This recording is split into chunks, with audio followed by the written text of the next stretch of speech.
देवांची पूजा केली जाते.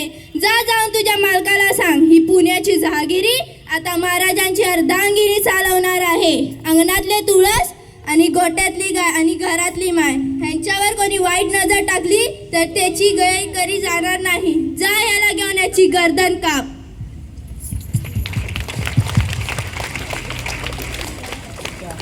अब मैं बुलाने जा रही हूँ सुर की महारानी गान कोकिला लता मंगेशकर जी को। मेरे लिए संगीत एक सिर्फ कला नहीं, एक पूजा है। गाने मेरे दिल के एहसास है जो दुनिया के हर कोने तक पहुँचते हैं। मैंने अपने जीवन में 25,000 से ज़्यादा गाने गाए और भारत रत्न जैसे सम्मान पाए।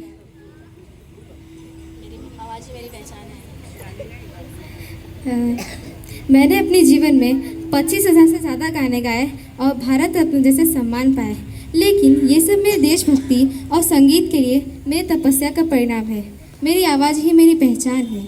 ऐ मेरे वतन के लोगों, ज़रा आँख में भर लो पानी, जो शहीद हुए हैं उनकी ज़रा याद करो कुर्बानी। तुम भूल न जाओ उनको, इसलिए सुनो ये कहानी, जो शहीद हुए हैं उनकी ज़रा याद करो कुर्बानी। जय हिंद की सेना, जय हिंद की सेना, जय हिंद, जय हिंद, जय हिंद। रानी थी।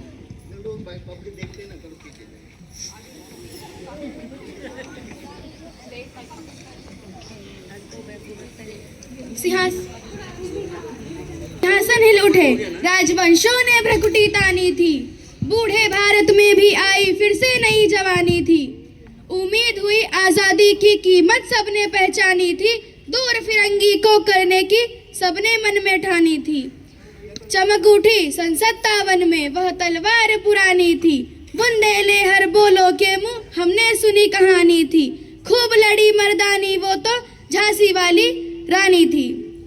सरफरोशी की तमन्ना अब हमारे दिल में है। देखना है जोर कितना बाजुए के दिल में है। वक्त आने पर बता देंगे तुझे, हम अभी से क्या बताए क्या हमारे दिल में है। मैं झांसी की रानी लक्ष्मीबाई ये प्रतिज्ञा करती हूँ कि जब तक मेरे शरीर में रक्त है, सीने में धड़कन है और श्वास में प्राण है, मैं पूर्ण निष्ठा से झांसी की सेवा करूंगी। नहीं झुकने दूंगी झांसी का स्वाभिमान और नहीं झुकने दूंगी मातृभूमि का मस्तक। जय हिंद, जय भारत। आहे भारताचे प्रथम महिला शिक्षिका म्हणजे आदरणीय सावित्रीबाई फुले। ज्ञान नाही, विद्या नाही, ती घेण्याची गोडी नाही। बुद्धी असून चालत नाही त्यास मानव घडेल का? ओळखलात काय?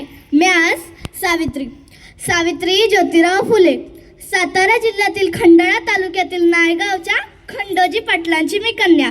अवघ्या 9व्या वर्षी ज्योतिराव फुले नावाच्या माणसाशी माझं लग्न झालं। आणि हळूहळू मला कळायला लागलं की ज्या माणसाशी माझं लग्न झालं तो सर्वसाधारण माणूस नाही, तर या जगाला ऊर्जा देणारा एक क्रांतीचा सूर्य आहे।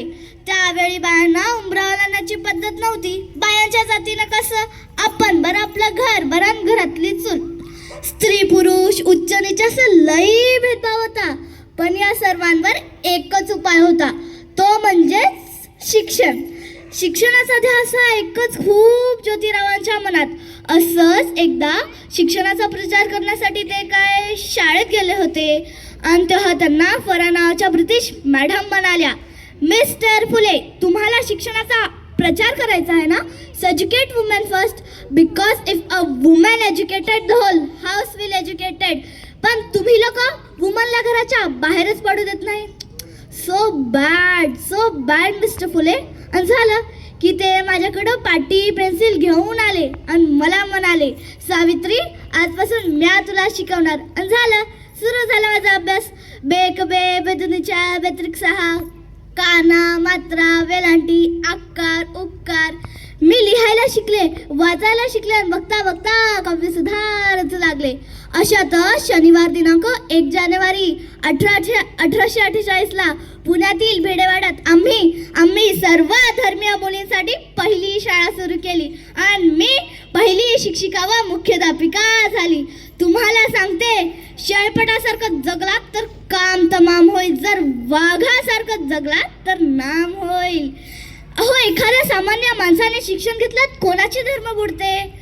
हो, शाळेत जाताना माझ्यावर शेण फेकले, मी सहन केले.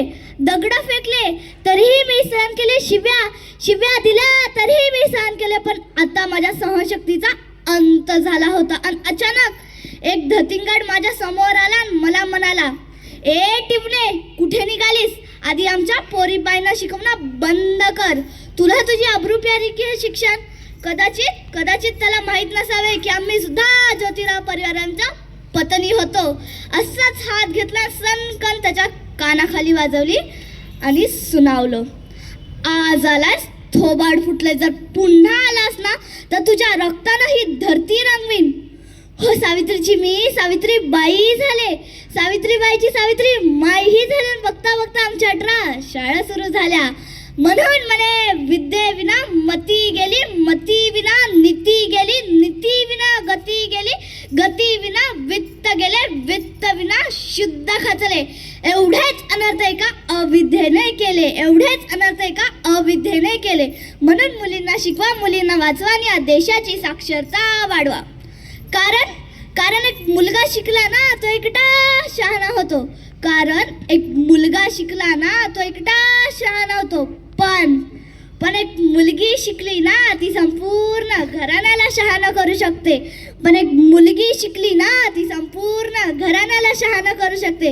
म्हणून मुलींना शिकवा, मुलींना वाचवा आणि या देशाची साक्षरता वाढवा.